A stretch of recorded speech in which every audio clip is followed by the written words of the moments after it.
We're going to get into emission controls today, and emission controls uh, are really kind of what's driven the automotive industry as far as uh, technology wise. We have fuel injection, we have onboard computers. I mean, all these things have come about because of emissions. Uh, we started really caring about emission controls back in the 1950s, as far as when we actually started doing things on cars. 1966 in California was a big time. We actually started putting more external emission controls on cars, and then in 1975 we started putting catalytic converters on cars.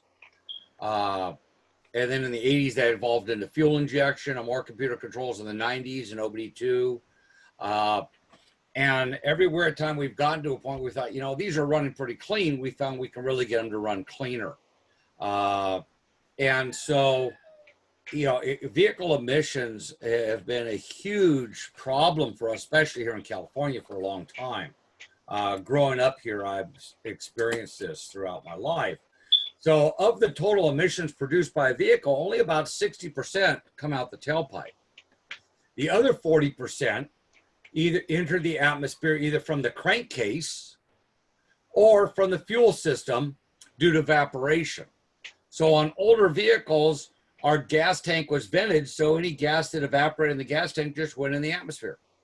We had up until the late 1950s, vehicles had what was called a road draft tube, where it was a tube that went down. It was about this high above the ground, and that's where all the crankcase vapors were exited. And the theory being is you're going down the road, the draft tube, because you have a low pressure area under the car, would grab those vapors and pull them out from behind the car, so you didn't, get nauseous breathing them. At a stoplight, you sit there, all the smoke would be coming out the bottom of the car, and you actually get oil dripping on the street. In road draft tubes, we used those up until mid to late 50s. What are crankcase vapors? That was crankcase vapors. What are those? What are they?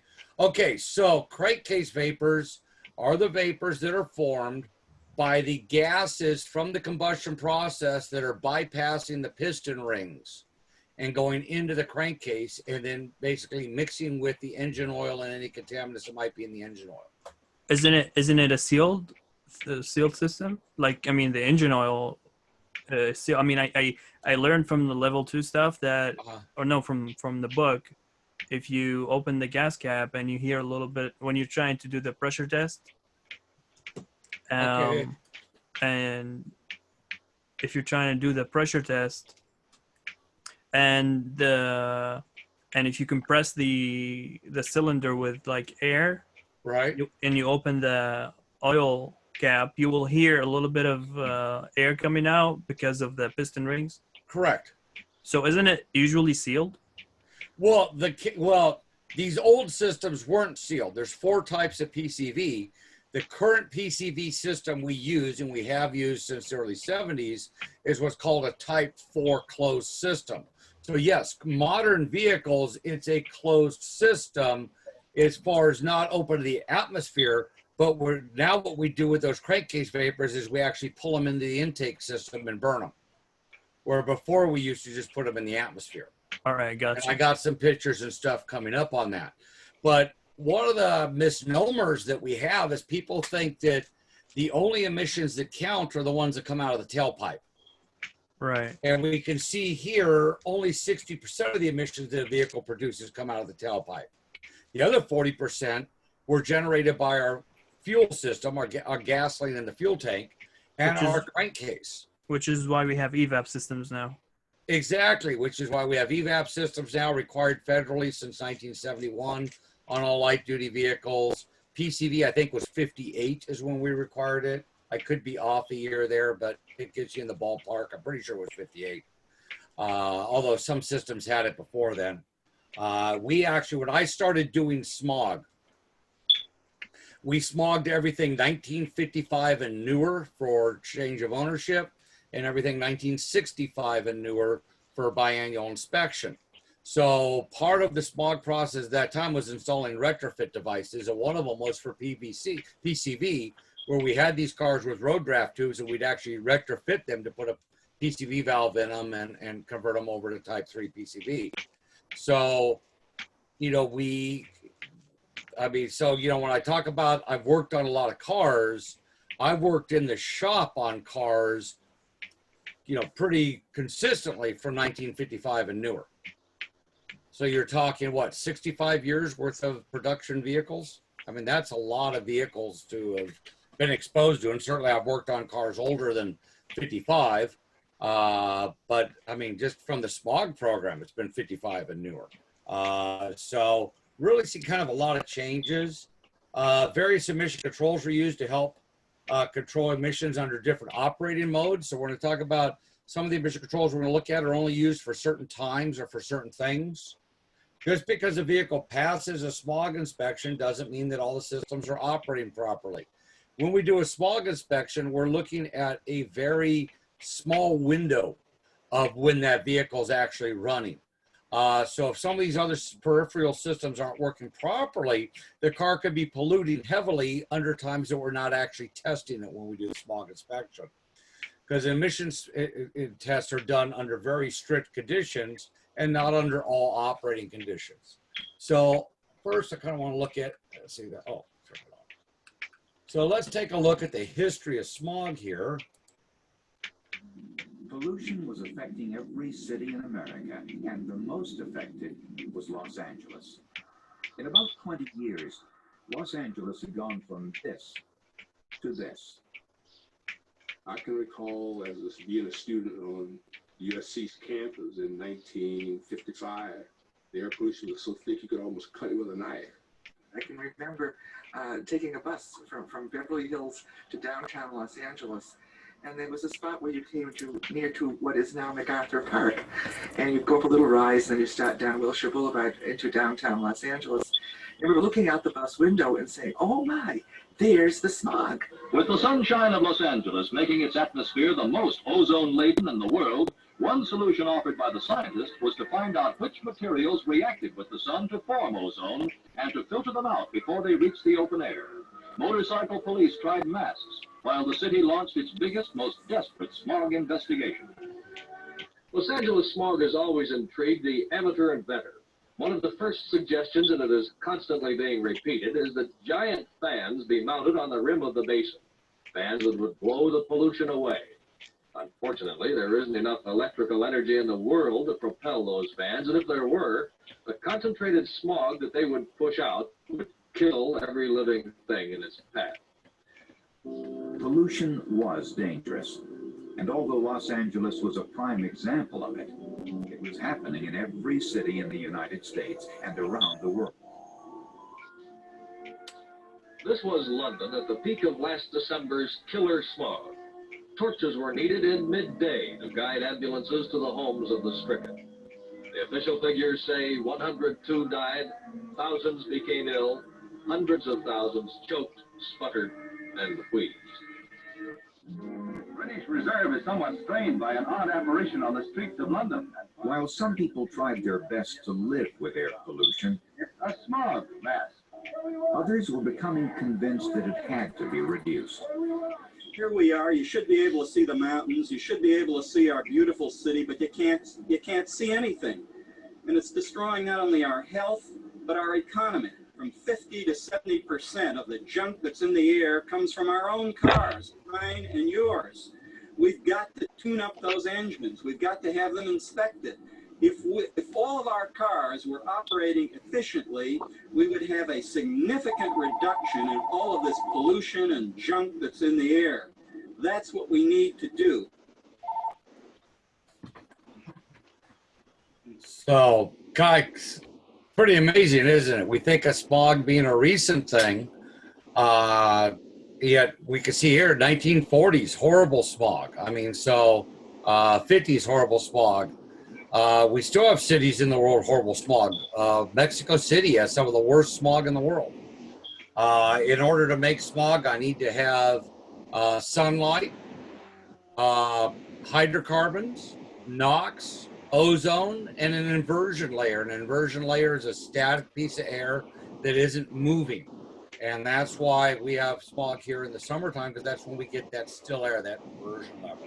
So the next video I have, 1970s, and it talks about, I'm going to kick everyone's mute here. If you got something to say, go ahead and unmute your mic, but I got two things going in the background here.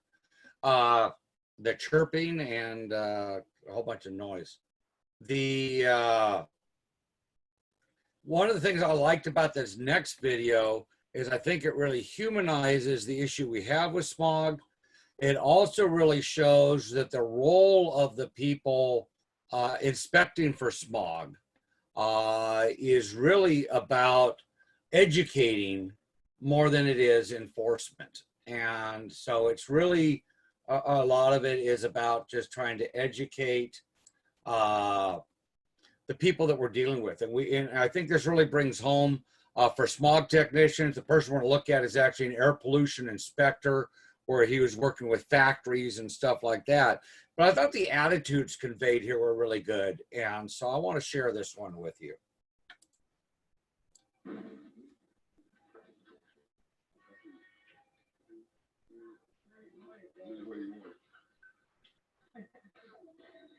Can you copy?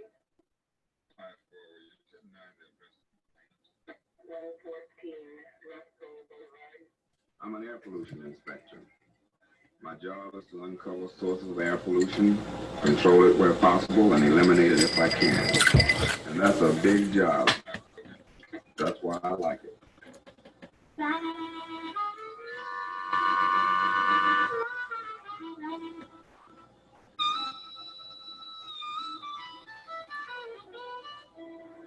Well, I came from a rural town in Texas. The air smelled like pine needles. A lot of pine trees in my part of Texas. And I miss the smell quite a bit. I miss the smells of spring, the smells of autumn, as well as the smells of summer. I would imagine the children all born here, they don't miss it because they never had it.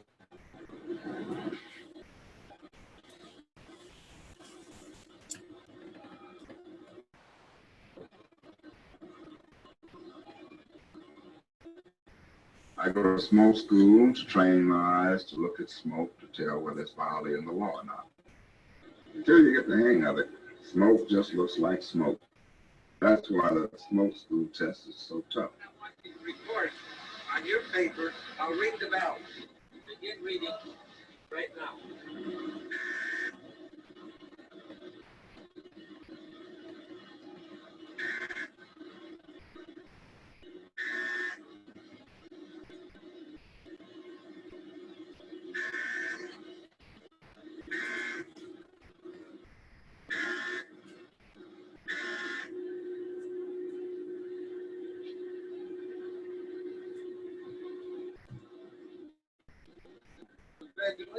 Thanks, man. Passing smoke school means I can testify in court against polluters. But I gotta catch them first.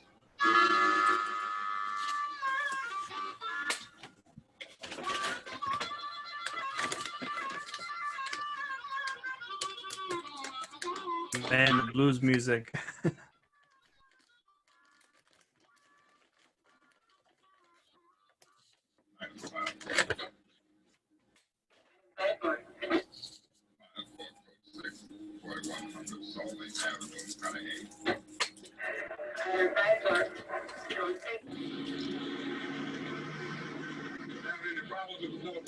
I look upon myself as being more of a salesman than a cop, really. You're doing a good job. Right on the money.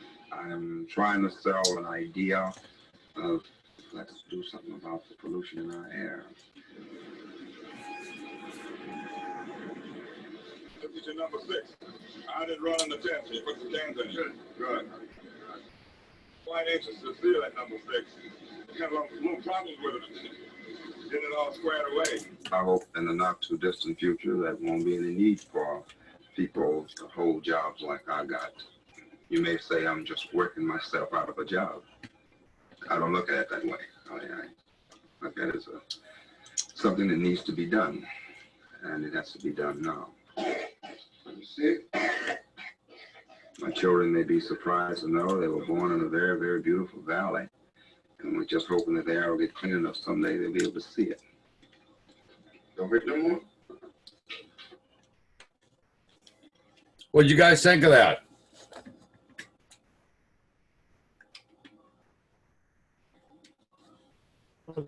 Definitely the air was thicker back then.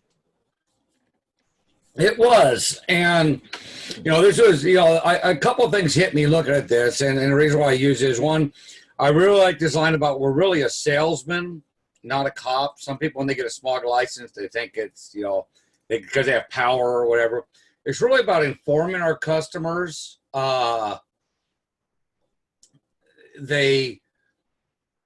You know, I think a lot of people don't realize when they do things to their car that it really affects everybody. It's not just, oh, I'm doing this and what's the difference or what does it matter? If I modify a car and it pollutes, it might pollute as much as 1,000 cars, and it doesn't take much to do that, or 2,000 cars. Small changes can really make it exponentially that much more dirty. And he kind of talks about working himself out of a job, and apparently we haven't gotten out of that job yet because we still have smog. What concerns me growing up here, because I remember as a child having days where we didn't have PE because the smog was too bad. We had days that just walking home from school, my eyes would be burning, my throat would be raw from the smog on those smog days. So I really remember that. And I think what we have now is because we've made a difference in the air, because the air is cleaner than it was, is we now have people that don't ever remember that. And so they see a lot of the smog stuff we're doing, or a lot of that kind of stuff is, why are we doing that? It doesn't make a difference. The air is clean, or this is fine, or it doesn't make a difference. And they don't know where we came from. And I think it's always important to know history so you don't repeat history, so you don't make the same mistakes. The other thing that strikes me about that is you look at those guys doing the smoke test. That was filmed in 1971, 50 years ago. So odds are those guys are all dead. Odds are that torch has passed to us. You know, and I kind of find that profound as you look at those guys. A lot of guys that were taking the test had gray hair. They were the age I am now. You know, so 50 years later, it's a good bet they're not here anymore. But I thought that was also interesting. So I have one more to show you. I like the first part of this last video. The last part of it gets a little off, but that's because it's done by the Sierra Club. But the first part of it's pretty good. So let's play this one. When I was a child, my family used to go all kinds of different places on vacations, family vacations. We just loved it. We would go camping in Yosemite. We'd go to Arizona to the Grand Canyon. And I remember being in the local mountains where air was nice and fresh. You could smell the pine trees. It was great. And then we would start heading down the mountain. And you would go around this one corner where all of a sudden you could see the LA Basin. And I remember just feeling like my heart was about to just drop. Because you couldn't see the bottom of the valley. All you saw was smog. And it looked like this, just a cloud of just, bleh, it was gross. And I remember thinking, we have to go down the mountain and go back to that. I was like, I wanted to stay up here in the mountains where it's nice and clean. I didn't have to go back down there. I don't really remember anybody talking about what to do about the smog back then. It almost was an accepted part of life for a while. It just felt like, well, it's just smog. It's just LA. LA is a smoggy place. You didn't question it because you didn't know that there was anything better. Going to elementary school was kind of a nightmare. This was back in the 1970s. And we would have these smog alerts. On smog alert days, I felt like my lungs would break. It was hard to breathe, and it just felt like a chemical burning. So by the time I graduated high school in 1981, it was a lot better. And I feel more hopeful that the smog alerts are going to be a thing of the past pretty soon. You could tell things were getting better, because you could start to see the visible part of the smog was going away. Then, I don't know what happened. It just seems like the progress we had made stopped for a while. And people were all focused on, oh, you can see the mountains now. But now that the visible part was better, it was hard to convince people that the invisible part, which is the dangerous part, was still there. A lot of people don't know, when they think of California, they don't think of an oil state. When you think of an oil state, you think of Alaska or Texas. But California was actually one of the biggest producers of oil, and still is. This map shows you where all the oil wells are in California, oil and gas wells. And if you take a look at this map, people don't realize how extensive it is. And the fact that many of them are in major metropolitan areas. People don't know that they're living right on top of oil fields. Now the visible part of the smog is starting to come back. And that really has me concerned, because it's like, where is this smog coming from? I thought we had taken care of this. Something has happened where we're going backwards. So what happened? We have the worst air quality in the country. And so something is obviously not working. And we need to move forward, and we need to fix this.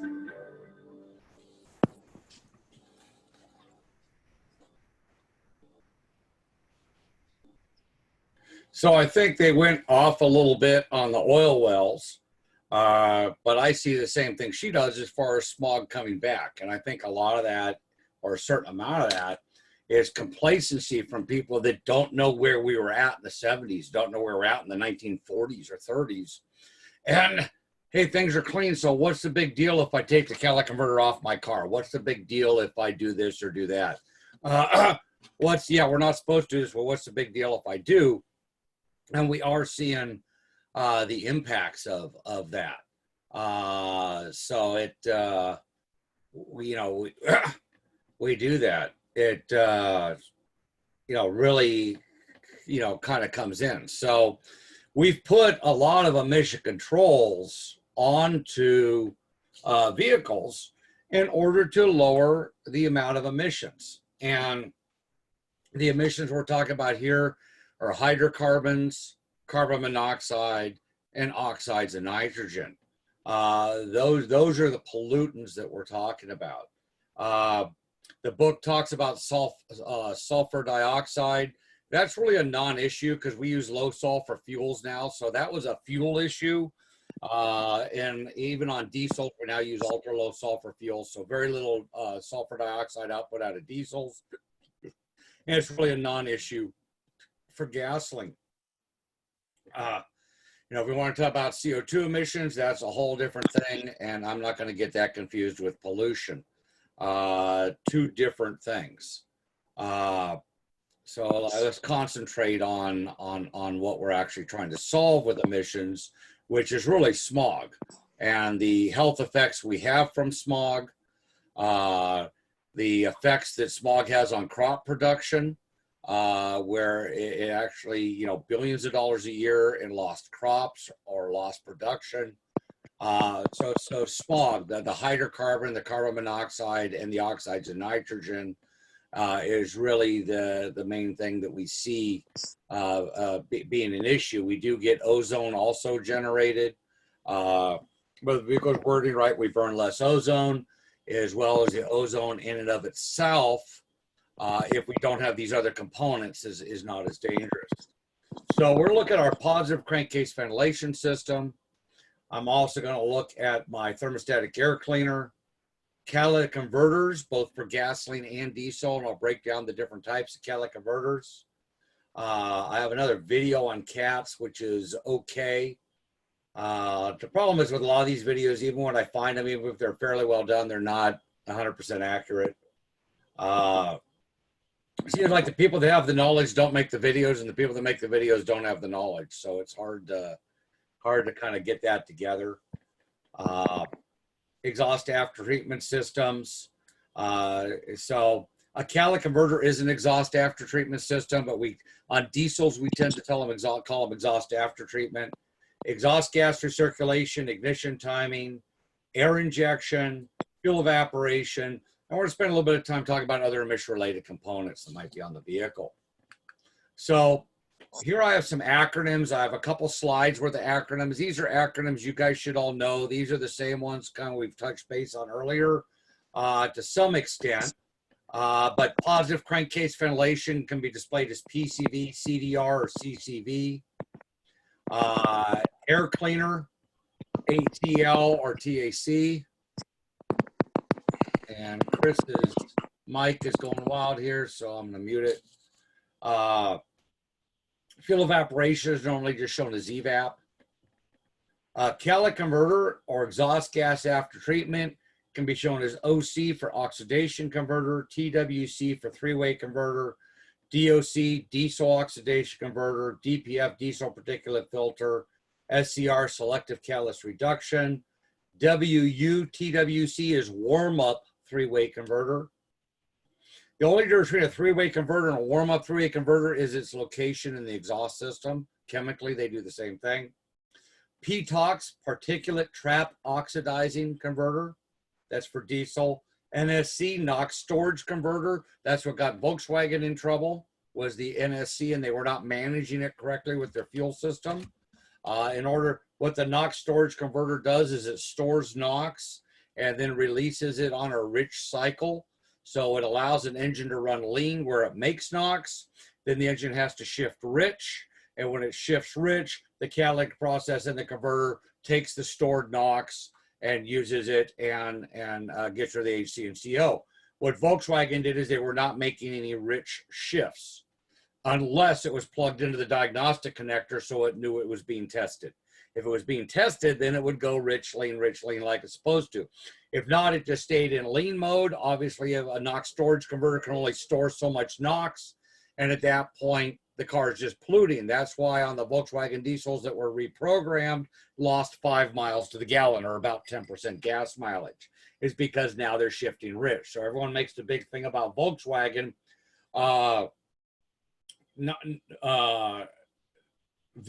just got caught and were made an example of. I can give you examples of several manufacturers that have cheated equally bad over the years that were never held accountable. And the only thing they were after was better gas mileage? Yep. Yep, that was the whole reason for doing it, because they had a car that ran clean, but it got 45 miles a gallon instead of 50, basically. I see. So also the car's going to have more, no, actually it won't have more power because it's going to be running lean. So no, it was strictly a gas mileage deal. Right.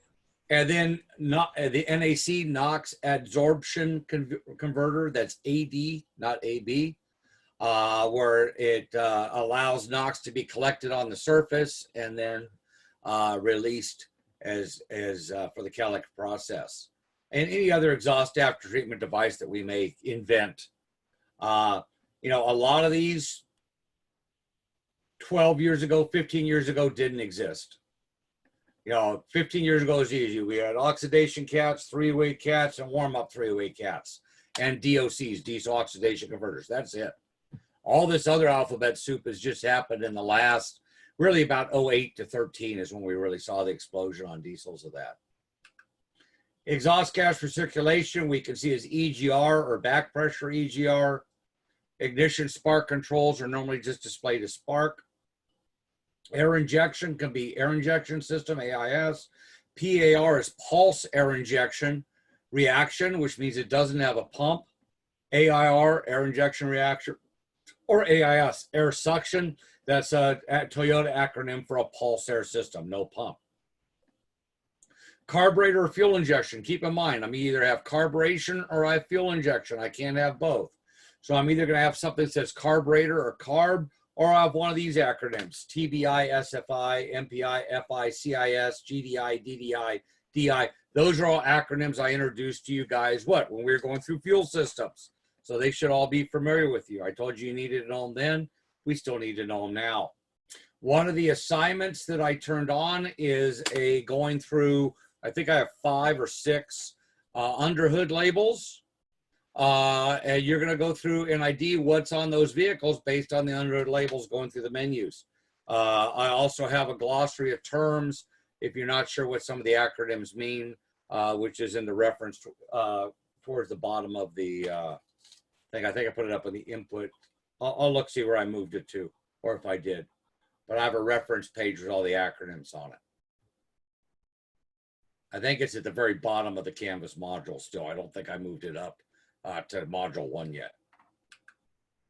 Oxygen sensors. I have 1 to 5 sensors per vehicle. They can be an EGS, exhaust gas sensor. They can be EGO, exhaust gas oxygen. O2 sensor, O2S or HO2S. Those are common ones you're going to see, AFS and HAFS. So air fuel sensor or air fuel ratio sensor, heated air fuel ratio sensor. So the H in front means heated, which is kind of funny because all air fuel ratio sensors are heated. They have to be in order to work. But manufacturers can put it different ways. So an O2 sensor or an air fuel ratio sensor. So when you're doing the homework I assigned on the emission labels, make sure and pay special attention. Does the car have an air fuel ratio or an O2 sensor? Because those are different things in the drop-down menu as you go through to ID these things. We also check during the visual inspection for liquid fuel leaks. We look for vacuum line connections to sensors and switches, and we look for electrical connections to sensors and switches. So part of what we do during the visual inspection of a smog inspection is make sure everything's connected.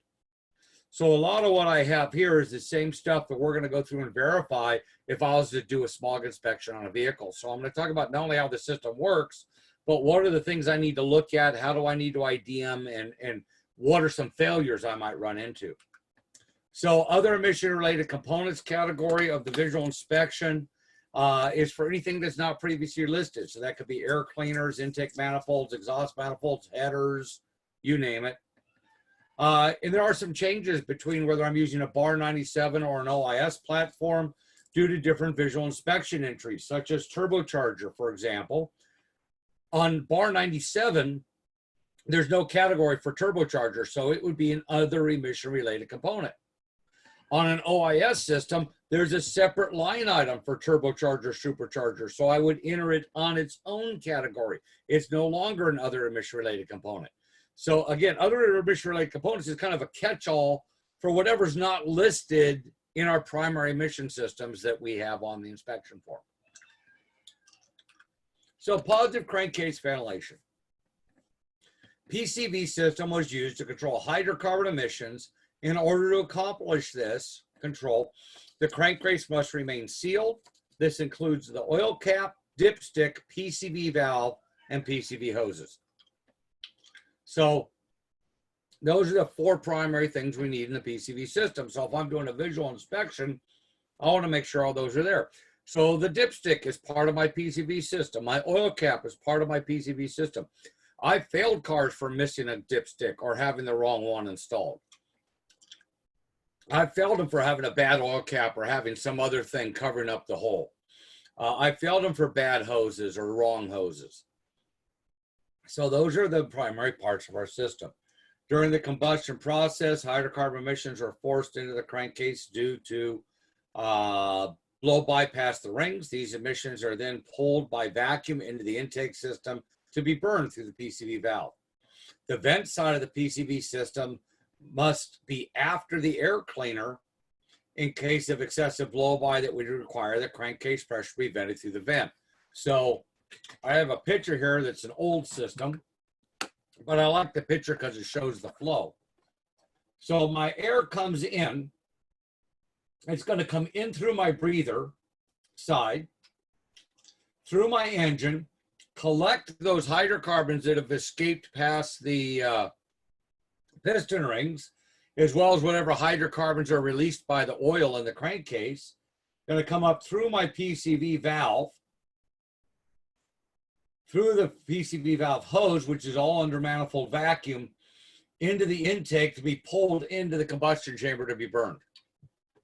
Now, if my engine is old and is worn out, and I have more blow-by than my PCV valve can handle, or if my PCV valve becomes plugged, that crankcase pressure can now escape through the breather, come back the wrong way up to the air cleaner, and then it'll be pulled in as the engine is running. So this is what's called a Type 4 closed PCV system. Type 3 systems had a vented breather here and was not attached to the air cleaner. Those are no longer legal because we don't want those crankcase vapors getting out in the atmosphere. So if I'm doing an oil change on the car and the air filter is full of oil, I should be looking at the PCV system. And that's true whether I'm working on this antique or whether I'm working on a 2015. The same principle applies. We have a PCV valve. If the valve can't handle the blow-by is going to go out to where the air cleaner assembly is or by it. I'm probably going to end up with a lot of oil on my air cleaner.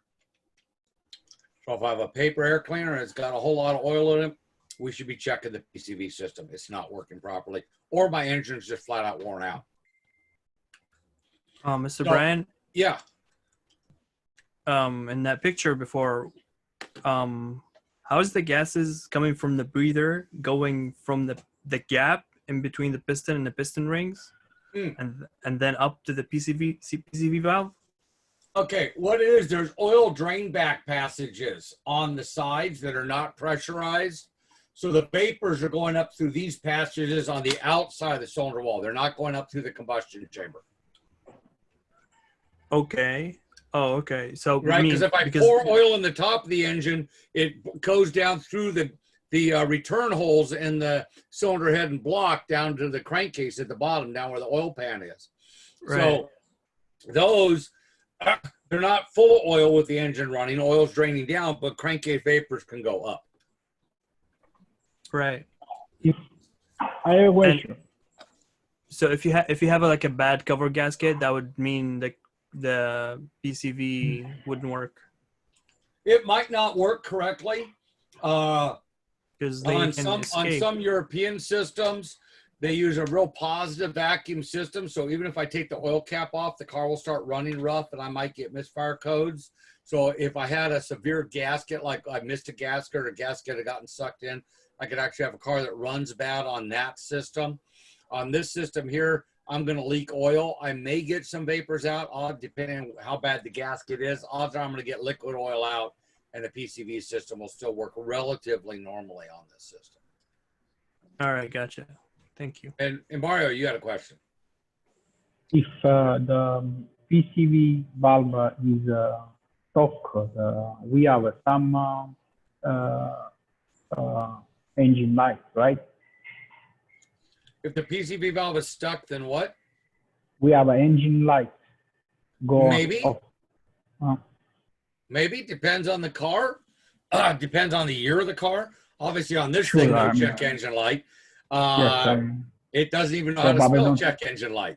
But on European vehicles, I'm likely to get a light because of how their crankcase system is designed. On many domestic vehicles, I probably won't. Same with if I have a car that's managed by speed density instead of a mass airflow sensor, such as Honda or Chrysler, I'm not going to get a code on that till probably somewhere between 2008 and 2012 before they started coding for that. Because in 2008, EPA said, or by 2008, manufacturers are supposed to code for that. They were actually supposed to do it in 2004, but Honda and Chrysler were not because their speed density. So they got some waivers. So by 2008, we started seeing systems come in place so that they could detect a crankcase leak. Mass airflow cars, it's easy because I'm going to get a lean code. So if I set a lean code, the EPA interprets that as you detected the crankcase leak because it set a code, even though it's not for the crankcase. But you turn the light on, set a code, and if you diagnose it, you'd find the PCV valve was bad. On speed density systems, they won't do that because of how they work. So that's why Honda has a mass airflow sensor on the 1.8 liter. They put that mass airflow sensor on there just to test the PCV system because it's the only way they could code for it. Chrysler's doing some other magic. They're using what's called T-map to do it, which is a complicated algorithm using the map sensor and the throttle position sensor to emulate a mass airflow PID and detect PCV leaks. But again, from 2004 on, they're supposed to detect it. Honda and Chrysler, because their speed density, a lot of their cars didn't do it until after 2008. So like I said, it depends on the car, depends on the year. Don't assume you're automatically going to get a light. Matter of fact, we'll see a lot of cars where the system is modified on a smog inspection with no light. That's why we have the visual inspection component of a smog inspection. So here is a vehicle, and I can see 3 of the 4 components here in this picture. I've got my oil cap. I have my vent hose, which goes before the throttle body. My PCV valve and PCV valve hose that have to go to manifold vacuum. So that'll be after my throttle body. My throttle body, as we can see, is right here.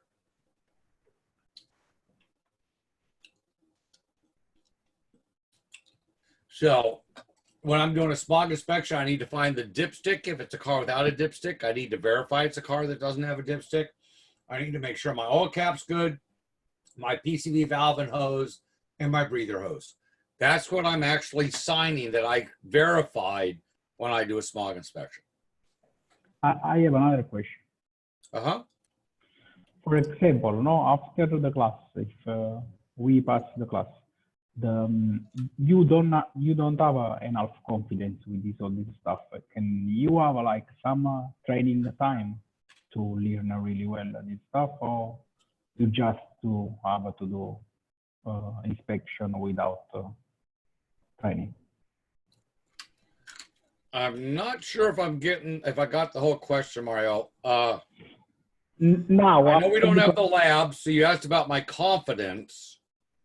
Yes, but we are responsible, no, after the class for inspection car, right?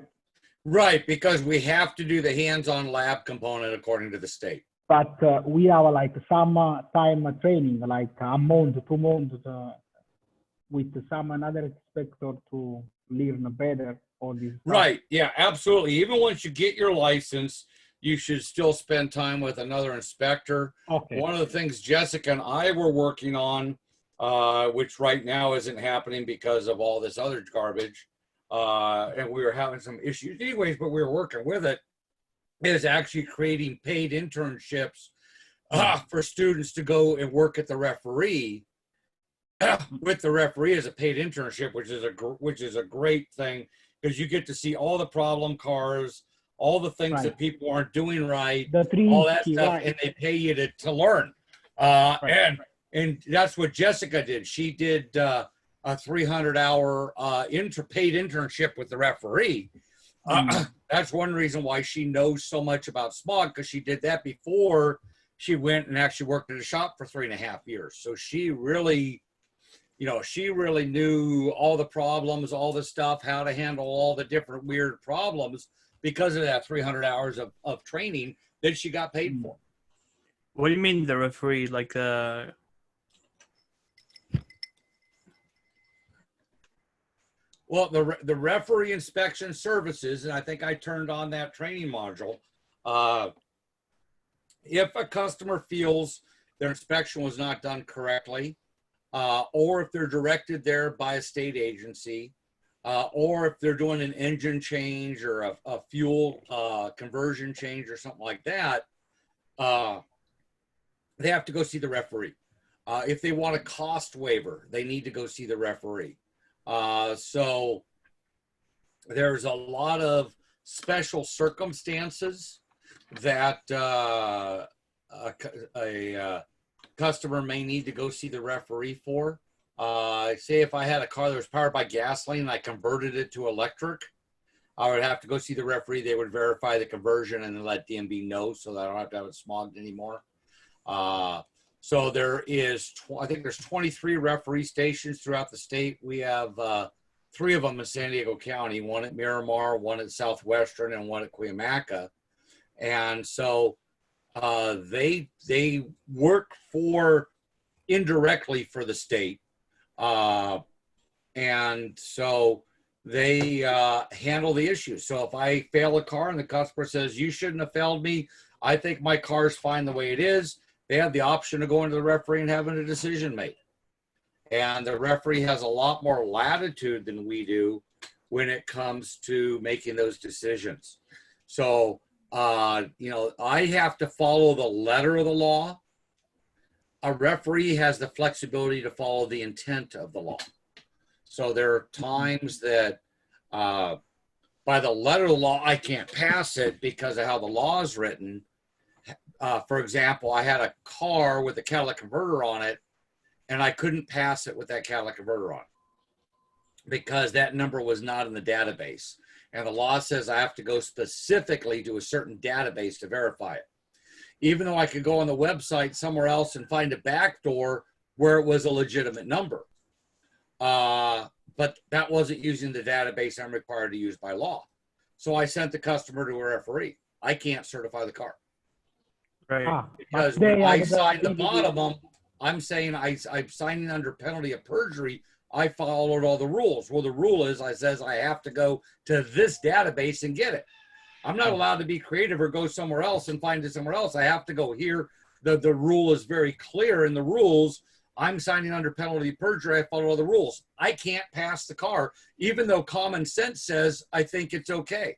So what I did is here's all the paperwork. You're paying me today for my time, but don't go bounce around to other smog shops. Here's the paperwork. Here's the referee's phone number. Go call them, make an appointment, go see the referee with all the paperwork I gave you, and they should certify it. And what's more, once they certified it, they'll give him a letter showing that it's certified, and then 2 years from now, he can go anywhere and get it smogged. So what happens is a lot of times is people don't want to do that. So they go to the shop down the street, and the guy's lazy, doesn't do his job, and passes it. Then they come back mad at me because I didn't pass it, or they want their money back because somehow I didn't do my job. No, I actually did more than my job. But the whole reason why we refer them to the referee is the referee has a lot more latitude on things. We'll also have cars, for example, maybe someone has a car that they're trying to get an illegal smog on it. And the state catches that, so they'll tag that VIN number. So that VIN number has to be certified by the referee now. It can't be certified by any other station. Where do you apply for the internship? Currently, we're not eligible for that through ECC. You'd have to be a student at either Miramar Southwestern or Cuyamaca currently. That's the thing that we're working on doing, because there's you need to be getting this GPA and some other stuff that's not really written around non-credit. And we've been working on negotiating that to make us the only non-credit where people can do the internship. But with all this foolishness going on right now, all that's just on hold. So it, you know, everything. How much does it pay? I don't know what it pays now. It used to pay, and I'm going back 6 years. 6 years ago, it paid either 13 or 15 an hour. And minimum wage at the time, I think, was 8. So I think it was probably like 1.5 or a little more than 1.5 times minimum wage. So, which isn't bad for getting paid to train, and you were kind of able to work flexible hours. You didn't have to be there, I don't think, 8 to 5. I think you were allowed to, you know, do 4 hours a day or whatever the thing was till you did the hours. So it's a neat program, and they've been kind of playing with it some. And of course, right now they don't want to do anything with the COVID going on. But I will follow back up with that again. And actually, Jessica was the point person on that because she knows the guy who runs the southern area for the referees. And I know him also because he sits in training that I do. But I've talked to him and could never get him to come by the campus. Jessica called him. He was at the campus in 2 days. I've been trying for a year. Shows you who he likes better. He's back on the campus. So Jessica has way more pull with him than I do. You know, Jessica also knows, I know all the referees locally, so does she, and she's worked with 2 of them. So she, they really respect her a great deal. So I might sick her on it again, see if I can get her to get some stuff, some traction on it. Cause I know his bosses, but they're leaving it at him, and she has way more pull with him. So between the two of us, so, but I'm sure they're not doing anything right now with the COVID, but who knows? She's back on the campus, Jessica. She is. She's teaching the brake and suspension class at night. And we just worked on some videos last week for her class and for my class. So we'll be getting some videos up. She's doing the editing on them, thank goodness. So hopefully this week I'll touch base with her today, see how it's going. So first question, which emission or emissions are controlled by the PCV system? So as a smog inspector, what I need to know is I need to know what the emission system is, its components, basic function, and I need to know what emission system it can, what emission it controls. Because you think about this, if I have a customer who's modified their PCV and I want to educate them on why it's important, I need to know what emission that PCV system controls and how that emission adversely affects the environment. So in this case, it's hydrocarbon emissions, and hydrocarbon emissions are one of the main elements in photochemical smog. So that incorrect hose or that little breather you put on or something else directly affects that. I do see a question here, and I meant to answer it earlier. Do I recommend an oil catch can? We really shouldn't need one. Oil catch cans are currently legal as long as the system is still sealed. And that changed in 2017. They used to be illegal. And I'll show you a picture of an oil catch can that is not legal coming up. But they are currently, you know, these systems are designed real well from the factory. Unless you're, you know, the guys that need an oil catch can are the guys that are running a turbocharger that have modified the turbocharger to put out more boost than it's supposed to. So they're pushing stuff past the PCV and they need a catch can. You know, a normal car, you really don't need it. But some of them do look kind of cool. Mr. Bryant, what kind of mods do you do for a PCV and why? Usually the why is a fundamental misunderstanding of how the system works. The most common mod that we see is instead of going into a sealed breather cap, they get rid of that hose, go to a different air cleaner, and put a cap on top of the valve cover that's just open to the atmosphere that's a breather. That's the most common modification we see. The most common repair mistake we see is they put the wrong kind of hose on. Okay. And I'll get to that in a minute and show you how to tell if it's the right hose for the PCV and why the other hoses are wrong. No, I mean, why they do this modification? Yeah, usually because they put a non-approved cold air intake system on it, and there's no place to connect the PCV. Okay. Aftermarket intake. Yep. So here is a cutaway of a traditional PCV valve. These ones, when they're good, you can actually rattle them. You'll hear the little thing rattle back and forth is the spring tension. If they don't rattle, you replace them.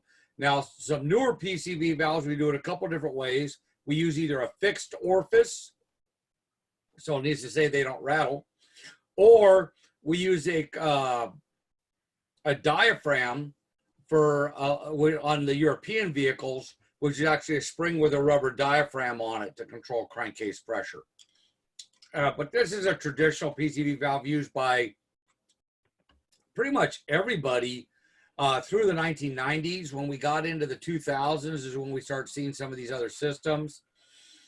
Jeep did use a regulated orifice on the 4 liters back in the 90s, but they were really the exception, not the rule. So the PCV valves are kind of cool. We can see at idle, moderate flow. At cruise, I get my best flow. But if I have no vacuum, or more importantly, if I get a backfire, which carbureted cars used to get a backfire or a flame up in the carburetor, this seals off so that flame can't get into the engine and cause an explosion in the engine.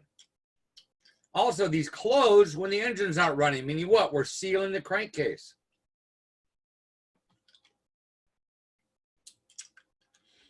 So on a gasoline-powered vehicle, the PCV system must remain closed at all times. Absolutely. It's a type 4 closed system. I see people that come in clearing a citation where they missed an undercover car where they went in and they put a breather filter there and they go, oh, I thought it was okay because it said K&N on it. It's never okay. Our PCV system has to remain closed all the time.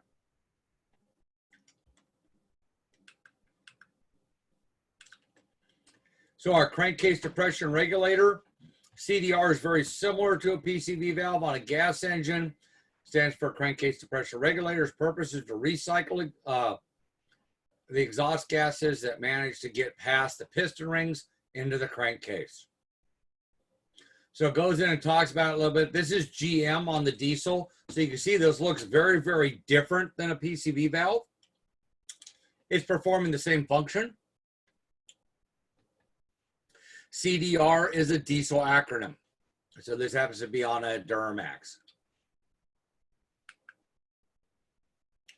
At a minimum, what percentage of total vehicle emissions are controlled by the PCV system? Was it 20? 20, you got it. Right.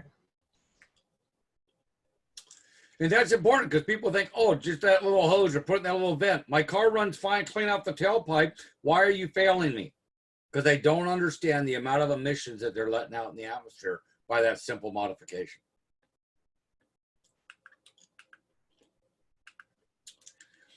So here's a picture of a complete PCV system as far as I'd be looking at on a smog inspection.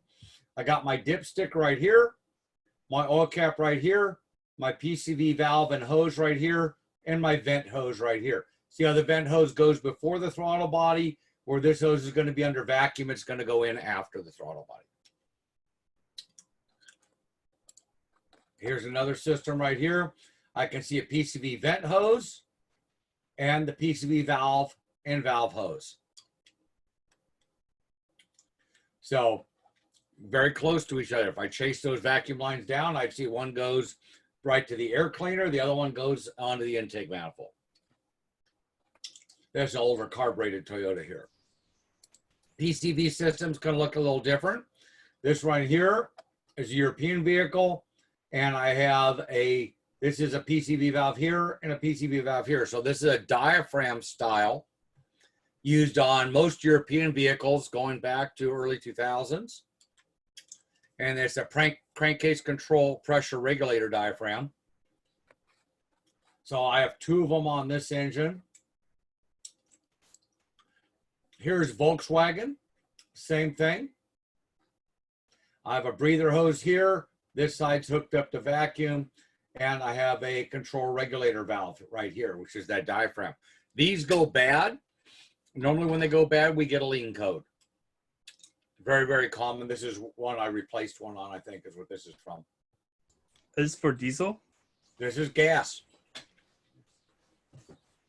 So this is gas. This is gas.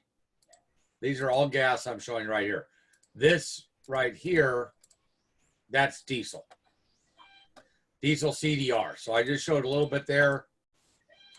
Now this is our regular gasoline PCV system here, here, here, and here is all gasoline. I mean, this looks cylindrical, so a little bit like it. Looks a lot like it. So probably some similar technology going on inside there. Right. And then here is a diesel system right here where we just have a filter box and it goes up to the air intake. And that's the limit. So since diesel doesn't have crankcase vacuum, it doesn't have positive crankcase ventilation. We're not using vacuum to pull it through. This happens to be on a Ford Power Stroke here. But again, I have something attached to a valve cover with a hose going up to an intake system. PCV.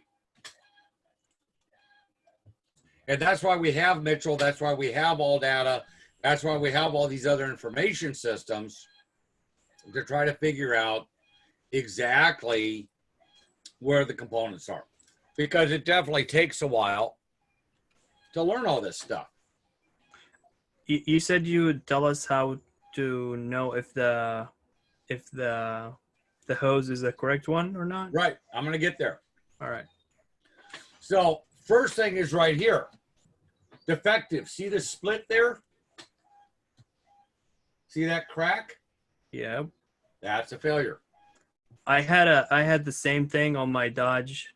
I had a Dodge Durango with a Hemi, 5.6 Hemi, and I mean it's an old car. It got repaired a lot, and there was this hose that came from the airbox, okay, all the way to the right, I think, to the throttle body or somewhere like that. Right, that the PCV hose on it. Yep. I didn't know what that was, and it was broken on both ends, and I tried taping it, and it was always coming off from the vibrations, and I didn't know what that was, but now I know. Now you know. Now this right here is defective. If someone put electrical tape around this, it would be modified. It'd be a failure. It'd be a tamper. Right. Because it's electrical tape, not PCV tape. Right? You know, it's not designed for the purpose. So, and I know that's kind of a little sarcastic or funny, but it's right now it's defective. And the big difference that we look at, the difference between something that's tampered, missing, modified, disconnected versus defective. If it's defective, they're eligible for the Consumer Assistance Program. Means if they're low income, the government will help fix their car. Once something's tampered on a car, they're not eligible for government assistance till all the tampers are corrected and another inspections performed. So, you know, it's never acceptable to tape up a hose like this. You got to replace the hose. And if you replace the hose, you want to make sure you use the correct hose. So I could use a factory hose, which is always acceptable. Or I can use replacement bulk hose as long as it doesn't kink it and it route's okay. And we can see on this hose, it says fuel vapor PCV/EEC. That means this hose is approved for fuel, but it's also approved for the PCV system. Not all fuel hoses approved for PCV. And this is also approved for vapor. So vapor is no pressure. Vapor is easy. I can use about any fuel hose for a vapor hose without a problem. PCV is different because on fuel, I'm trying to keep fuel inside something. So the strength of the hose is really designed to control the pressure of what's inside it. PCV is just the opposite of that. Inside my PCV hose, I have vacuum. So if all my strength is trying to hold in, is it possible that when it goes under vacuum, it could do this? That's why it's hard plastic. Well, some of them are hard plastic. This one here is not. This is a malleable material. But this hose is reinforced. So it can be used with vacuum or pressure. Cheap fuel line will not say PCV on it. If it doesn't say PCV, then it doesn't. It could collapse. It can collapse, and it's a failure. And I failed a lot of cars because they put the wrong hose on. The other thing people do is on the vent side, which is about a 5/8 diameter hose, instead of getting emission hose, they'll get heater hose because it's the right size around. But heater hose won't hold up to oil. It'll swell. So heater hose is not approved. I've failed tons of cars because someone has put a heater hose on. It's the right size. What they do, they went to the auto parts store and says, hey, I need something this big around, and it's got to go from here to here. And the guy goes, oh, we got something about that size. How much do you need? Cut some off, and here you go. And it's not a legal repair. So I failed, hundreds of cars over the years for the wrong hoses on their PCV system. And to be honest, I don't think it is someone deliberately trying to do the wrong thing. I think it's that the customer doesn't know what they're asking for, and the person at the parts store is not correctly trained. Sometimes it's technicians. They're not correctly trained. Here is a modified or open PCV system. So here's one of those breather filters I was talking about. So instead of being pulled into the bottom of the air cleaner and sealed. And so you can see the open breather right here. So you can see when you shut the car off now, those vapors will just go right through here and into the atmosphere. They're not going to be contained in the air cleaner so they can be burned next time.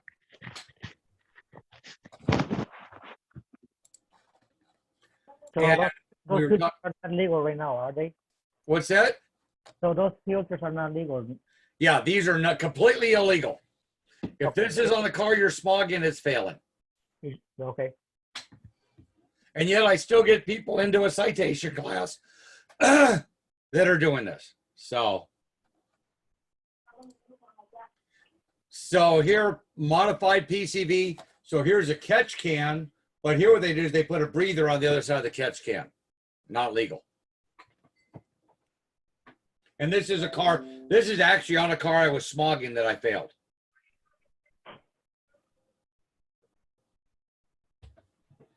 So was this car referred to a referee? No, it's just failed. There's nothing for the referee to do. I can see it's not legal. It's a fail. The referee gets involved. Now, if the customer wanted to argue with me and says, no, I know it's legal. I know it's legal. Then I can refer him to the referee. Absolutely. This customer didn't get that far. He's like, oh. But it fails because the breather? Yeah, it fails because it's a non-approved part. And what that part do? Or well, what this is it's a catch can for a PCV. So they have this running off the side to catch oil in it and then let pressure escape. And so it's not, it is a catch can, but it's not designed to be used as a catch can. This was on a Subaru with a turbo, so I'm sure it was hopped up a little bit. No, this is just a straight failure. So this is a modified PCV system. I'm sorry, I got disconnected for a little bit. I wanted to ask you, do you always have to look at the hoses, or do you only if you catch it that it's been replaced? I always look at the hoses. If they look factory and they're all pre-made and everything else, I'm just looking to see, are they collapsed or are they split? If it's red, hey, someone replace this. Is this the correct red hose? You know, I mean, so the depth of inspection varies by what I see on my quick visual. You know, does something catch my attention? So I'm always going to find all four of the main components every time I do a thing. But I didn't expect to find this underneath the hood. But boy, it sure got my curiosity when I pop the hood, look at this and go, huh, where's this going? This didn't leave the factory with this car. Right. Okay. So a lot of what we do as a smog inspector is just really look and ask questions. It's like, this is different. That, the other thing I love is there's not many things that are shiny or colorful underneath the hood from the factory. So it's kind of hard to tell here, but this is chrome and that's blue and this is blue. So how many chrome and blue things are underneath the hood of your car that it came from the factory with? Probably zero. Yeah. Okay. So when I see shiny stuff, right? What's the whole thing? Shiny thing, shiny thing. When I see shiny stuff, it totally gets my attention. So that is, you know, so that's something that I go in and look at. But I, you know, again, I'm looking for the valve, the hose. And again, it sounds like I know a lot about this stuff, which I probably do, but I know it not from studying books. I know it because I've smogged hundreds of Subarus. I've smogged, you know, if not thousands of Subarus. I've smogged certainly hundreds of Toyota Camrys, if not thousands of Toyota Camrys. I mean, we added up one time, by the time I retired, I'd smogged over 30,000 cars. Just based on how many I know I did a week, over how many years and all that stuff. That's a lot of cars. So, I mean, you know, the first time I'm looking at something, it may take me a half hour, 45 minutes to make sure I'm comfortable with it. By the 10th time, it's probably taking me more like 10 or 15 minutes. By the 100th time, I can tell you where everything is in my sleep. Yeah, it's a repetition, right?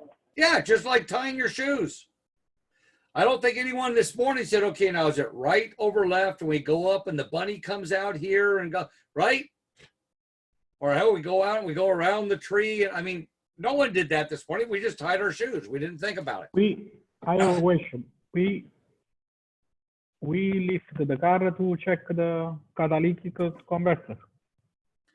What about the catalytic converter? We have to check. We lift the car. Yeah.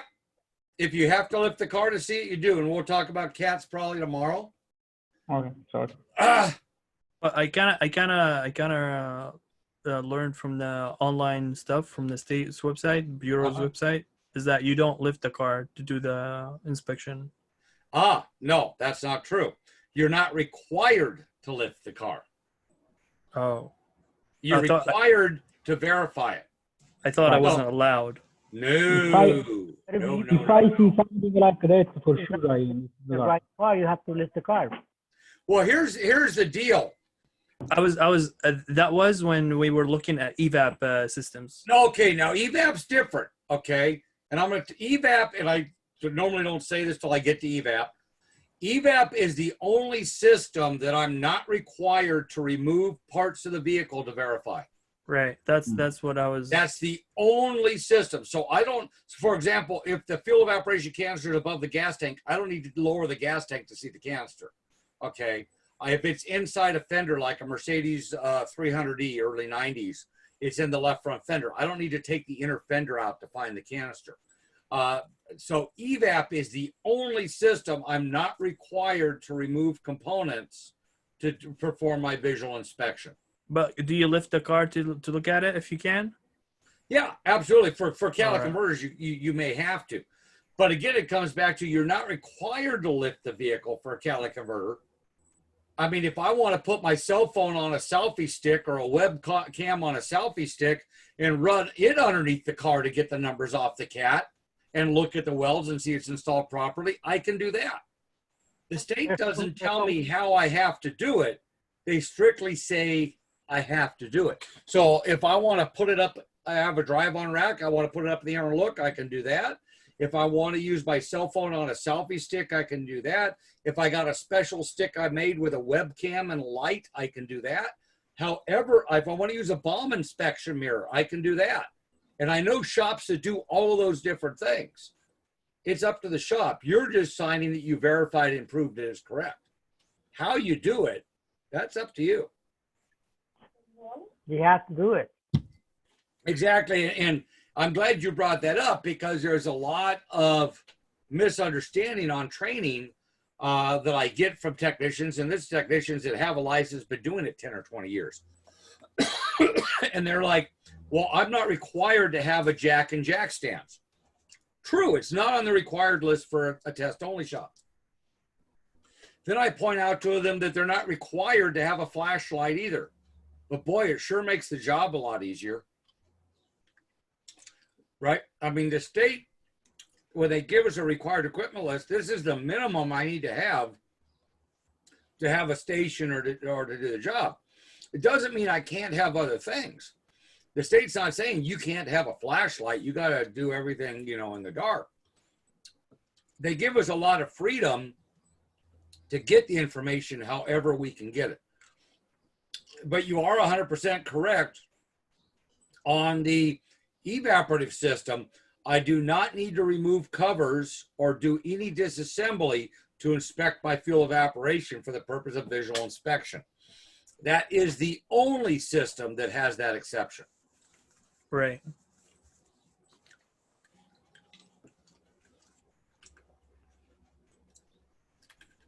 So thermostatic air cleaner, and we'll probably finish up with TAC today. We'll get into evap tomorrow. So thermostatic air cleaner is used on some OBD1 vehicles. What I really mean by that is pre-1996 vehicles. To improve fuel atomization under cold operating conditions. This is done by pulling air over the exhaust manifold and up a heat tube to the air cleaner assembly. The air door is controlled by a thermal valve. The thermal valve is calibrated to maintain intake temperature at approximately 100 degrees Fahrenheit. This system is designed to improve cold drivability and lower hydrocarbon and carbon monoxide emissions when the vehicle is cold. A malfunction of the system could result in increased HCNCO emissions cold or increased NOx emissions when the vehicle's hot.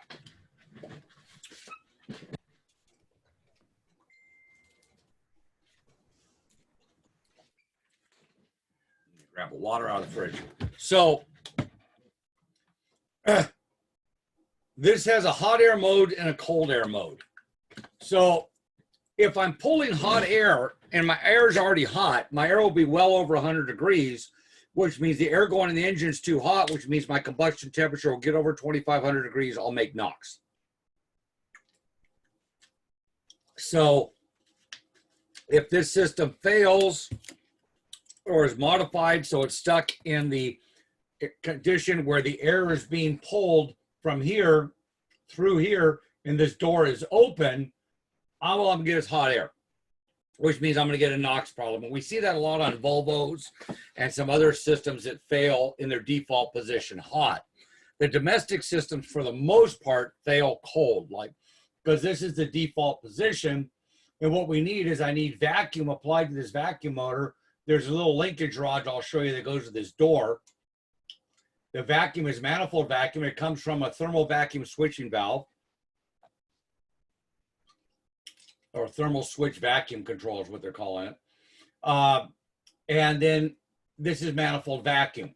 So there's a little temp sensor in there basically, and a bimetal spring, and it basically controls the temperature at 100 degrees. So if it's colder than that, it lets vacuum go from one side to the other.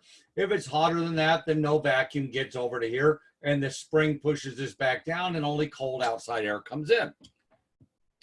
So the most common thing that happens with this system is either this hose gets left off, because if you're taking the air cleaner off, you have to disconnect that hose to work on the car, and then someone right there in a hurry to put the car back together, they forget to plug that hose on. And no check engine light, because these cars are old, Mario. And then the other thing that happens is this hot air duct falls off or isn't connected. Those are the two common issues we see. So here's just another picture. I like the detail it showed here of the little spring-loaded air door, the thermal vacuum switching valve. And it shows how it's hooked up to manifold vacuum coming over. So this is out of one of my old books. I thought it did a good job of showing it. We also had some systems that would use vacuum and a thermostat in here. We had some other systems by Ford that didn't have any vacuum and just used the thermostat in here. Here you can see in the hot air mode when the engine's cold, we're bringing in hot air. And then when the thermostat says, nope, time to close, now we bring in cold air. So this is Ford right here, no vacuum control. Here's our air door. We have a spring. This system defaulted in the closed position, so cold air mode. It takes a vacuum signal to open this up into hot air mode. So when I'm doing an inspection on these, I'm looking for a couple of things. I'm looking for to make sure that my duct from the exhaust manifold up to the air cleaner is still there.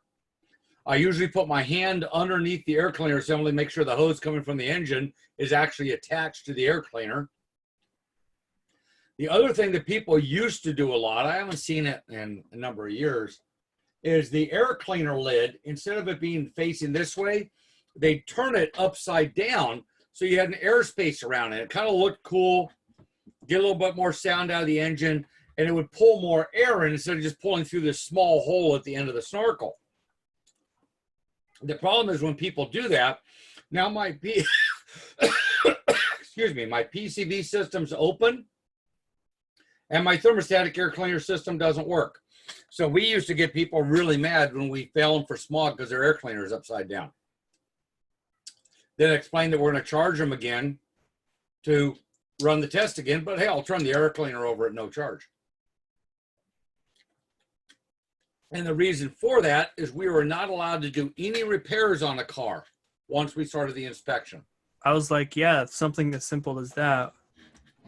Right, and we're not allowed to change it. Now that's changed a little bit. Now I could legally change that as long as I had customers' permission, and I discovered it before I did the tailpipe portion of the test. But in the old days, 80s, we weren't allowed to touch anything during an inspection. So even if it was something as simple as this needs to be hooked up or this, we had to fail the car. Which, of course, created PR problems because we had customers that wanted to kill us and thought we were jerks. And all we're doing is following the boundaries that the state gave for us. And the reason for that is they wanted to track how many cars we're actually fixing. And if we fixed the cars ahead of time, there was no provision in the software for us to tell us we did repairs ahead of time. So it was the only way they had of tracking failures to justify, the program. So now we have the ability to put in that we did repairs ahead of time. So minor repairs such as reconnecting things or flipping air cleaner lid over, I still have to get customers' permission to do it, but I'm allowed to do it as long as it's before I do the tailpipe test. Is the tailpipe test the last thing you do? No, actually, you do it before you do the visual inspection now. So maybe that's something for popping the hood and doing a quick visual inspection ahead of time. Right. So this thermostatic air cleaner, the whole point of the system, if the engine is cold, you let the gases coming from. You're not letting the gases. You're just letting hot air that's being pulled over an exhaust manifold, because that exhaust manifold gets very, very hot very, very quickly. Right. So we're just pulling air over the outside surface of it and pulling it up. Just like a separate intake? Yeah, kind of like that. I got some pictures coming up where you can kind of see a little better, I think. I don't think this thing, I don't think it I mean, it doesn't get used much, right? Because it's always preferable to have cold air instead of hot air. Right. Just when the engine starts. Right. It only gets used in the morning. So you can see, I could take this thing apart or take it off and a car could still pass a tailpipe test or a smog inspection because I'm smogging a warm vehicle, but it might pollute heavily the next morning when it started. And that's what I was talking about. The reason why we do a visual inspection is we want to make sure that all the emission controls are there and connected, because how those emission controls affect tailpipe output emissions maybe at a different time other than when I'm inspecting it. And this is a good example of that. Right. So here's just a little cutaway of our little valve that we had inside the air cleaner. So you can see that goes to the vacuum motor, comes from the vacuum source. And we have an air bleed right here and a bimetal strip.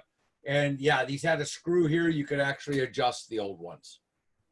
You could actually adjust them for temperature. I don't think anyone ever did, but you could. So the thermostatic air cleaner system is used to control which of the following tailpipe emissions? HC and CO? HC and CO. That was just a guess. Well, and I said it a couple slides ago, so good guess. Here you had me all encouraged. I thought people were paying attention. I was excited for a minute. So here it is. This happens to be on a Honda. So here is that air vacuum motor that we saw on top going to that thermal switching valve. And here is the hose that's going over to the cover that's on top of the exhaust manifold.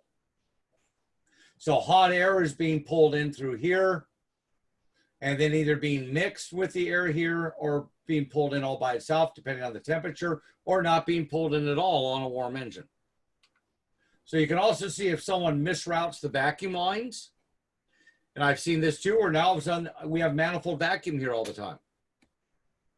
Or I've seen someone route it where it has porta vacuum, so it goes to hot air mode every time you try to accelerate, which also limits the flow a little bit. So I've seen some weird stuff. What's that? When was the system discontinued? Interesting story on that. So according to the smog check, according to the information, We didn't use this system after 2000. The problem is Volvo used it until 2005 on their non-turbocharged vehicles, and I've seen it used as new as 2010 on Volkswagen. Here's where it gets interesting. The system on Volvo that they used until 2005 is the same system they used in 1990. The difference is in 1990, it was considered an emission control device by Volvo. Now Volvo says, nope, it's not an emission control device. It's only there to help with fuel atomization on a cold engine. So it's part of our fuel injection system. It's not an emission control device. Well, that's exactly what it was doing in 1990. They changed the definition of it so it doesn't fall under the emissions warranty, which is a much longer warranty period than the regular warranty is. So Volkswagen and Volvo changed its name/purpose, even though it's the exact same system that the year before was an emission control system. It works the exact same way. So it was thermostatic air cleaner in 99, and then in 2000, it's no longer. Because when they were writing the regs for OIS, I said, BS, here's two manufacturers that use the system. They wrote the manufacturers. Manufacturers came back and said, nope, that's not that system. That's not an emission controls. It's just there for de-icing and for doing this. Well, that's what we did with it before. If you look at the components and how it works, it's exactly the same as it was in 1990. In 1990, it's thermostatic air cleaner. In 2005, it's just part of our fuel control system. Nothing to see here. Remember what I said, all the manufacturers lie. When it comes to emissions. Absolutely. Because emissions components have a much longer warranty, a lot more liability. Plus, if it's an emission component, now I got to set codes for it if it doesn't work right. Right. Okay. So you see why these manufacturers are really incentivized to cheat. They're looking for the loopholes, right? Yeah. Well, you know, we talked about fuel control. We talked a little bit about closed loop fuel control where we use the oxygen sensor to control the fuel mixture. Well, luxury cars such as Cadillac and Chrysler did this on the New Yorker and some of their other high-end cars. At an idle in the late 80s and early 90s, the car would go into open loop, stop looking at the O2 sensor and run rich every time it came to a stop if the air conditioning was on to make the engine run smooth. So to give you an idea, an acceptable limit at that time was 1% CO, which was a lot higher than what we put out now. When those cars had the air conditioning on at idle, they were at 2.5% CO, 2.5 times the maximum we tested for. And they got away with it. They never got cited for it because the cars were always tested with the AC off. It being smog techs, it's 100 degrees out. We got the AC on. Man, this thing failed. What the heck? You know, why is it running so bad? And we figured out trial and error that, oh, the AC makes it run rich. Well, the engineers don't tell you that. They hid it because they'd have gotten in trouble with the EPA over it. And it was all just to make the engine smoother? Yep, with the AC on. Yeah. So they, so again, is that any worse than what Volkswagen did? No, probably not. No, not at all. But GM got away with it. Chrysler got away with it. Volkswagen paid billions of dollars. You know, I mean, so that's why people get upset about Volkswagen. It's like they didn't do anything different than anyone else did. They got caught. They had to pay a much bigger fine than anyone else ever has. But I can give you tons of examples of manufacturers cheating and lying about stuff, and they get away with it. Is the smog checking process in California like more tight than other states or other parts of the world? Yeah, it's the best on the world. Yeah, it is. Matter of fact, people come from all over the world to see our program. The Bureau in Sacramento routinely hosts delegations from other countries on emission controls and on emission testing and how we do it and the research we've done. And this goes back to the 70s. Like in other states, is there like smog checking in other states? Some states. Some. Most not. And even in the states that have some, it's largely just the major metropolitan areas. So is there like a state where you can delete your catalytic converter and it would be no big deal? Well, define no big deal. It's still against federal law. Oh, so you can get pulled. You can get. Oh yeah, you can get if not that the EPA would go after you, but they could go after you for a substantial fine. Not that they would, because they're just not enforcing it. But it is against the law. So it's still against the law. But no, if I'm in Podunk, Kansas, or Idaho, or many parts of Nevada or Arizona, or if I took stuff off, no one's going to say anything, and no one's going to do anything about it because there's no check and balance. Right, and if a cop sees that, it doesn't give you a citation? Not unless you're being real stupid, racing something else, and even then it's probably not about the emissions. It's going to be because you're racing. Right. I mean, like a very loud exhaust or something like that. Exactly. We see cars come in from out of state all the time with so much emission controls taken off of them, especially older cars, 90s and older. We just look at them and go, why'd you bring it out here? It's gonna, the car's got rust holes in it. You brought it here from Iowa where they use salt, and the car on his best day here is worth $200. It's going to take $3,000 to put the emission controls back on it. Why'd you drag it out here? I can see the road going by through the floorboard. I mean, no one wants a rusty car in California because we have cars that aren't rusty. But we do see stuff from Arizona, Nevada, other stuff with all kinds of emission controls taken off them, even on 2000, newer than 2000 cars.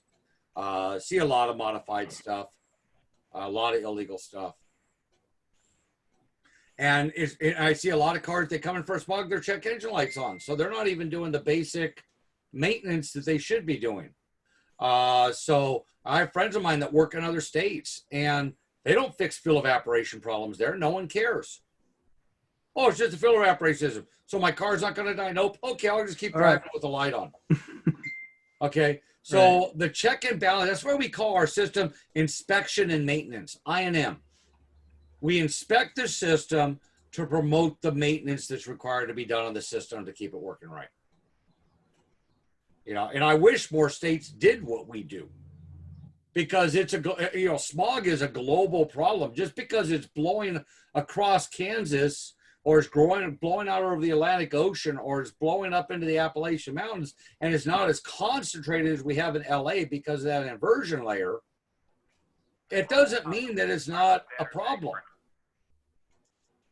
Yeah, it still affects everybody. Exactly. It's like the smog they're putting out in Beijing is still our problem.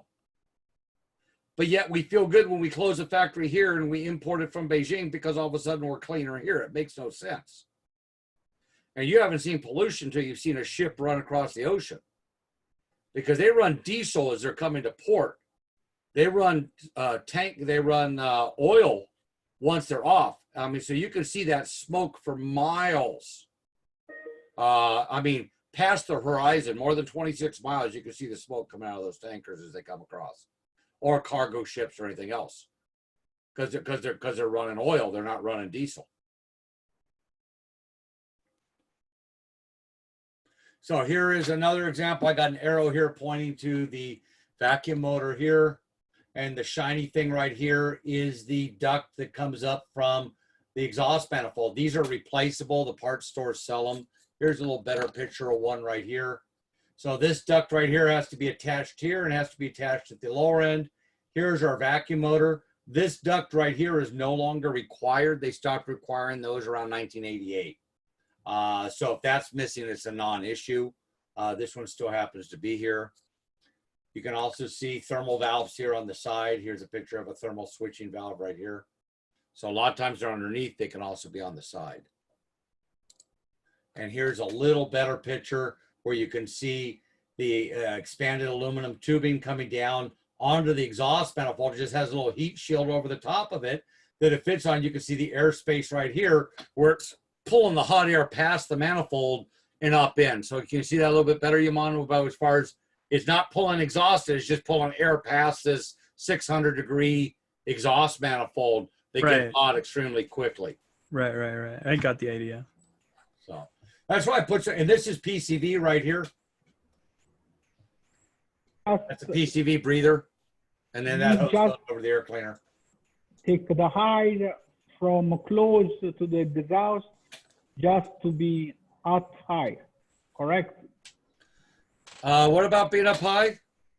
No, this pipe take the air from close to exhaust just to be more hot. Yeah, so if the valve is open, if the valve is closed here where I can't pull air in here, it's going to pull all the air through this tube, which is being pulled past the hot exhaust manifold. And then as the engine warms up and the air averages 100 degrees, we'll have this door start opening. And now we blend the air. And once the car is completely hot, we'll see that close completely. And you do that. But say I work someplace that it's 20 degrees today or 0 degrees today. Is this system going to stay working probably all day long? Probably. Yeah, because it's going to be mixing it, isn't it? To maintain that 100 degrees.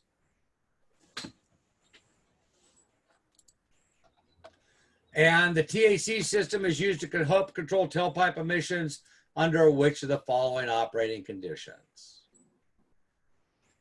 On hot start? Not on hot start. Hot start would be a start with a hot engine. On cold start? No. What when if the I'm sensor doing a sensor's cold under start 100? and I'm in Arizona or Palm Springs and it's 120 out today? When the sensor is under 100? You got it. Number 4, when the air temperature at the sensor is under 100 degrees.